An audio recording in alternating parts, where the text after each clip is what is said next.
Di samping saya, terdapat berbagai prestasi siswa dan siswi SMA Negeri 1 Baktia di berbagai bidang, baik di tingkat kecamatan maupun di tingkat nasional. Selanjutnya, mari kita lihat lebih dalam lagi tentang SMA Negeri 1 Baktia. Di samping saya, terdapat ruang belajar siswa dan siswi SMA Negeri 1 Baktia untuk melakukan proses pembelajaran.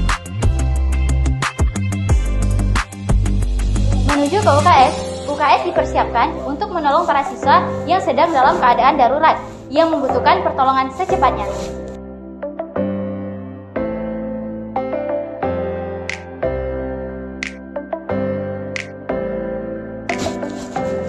Saat ini, kita sedang berada di lab komputer.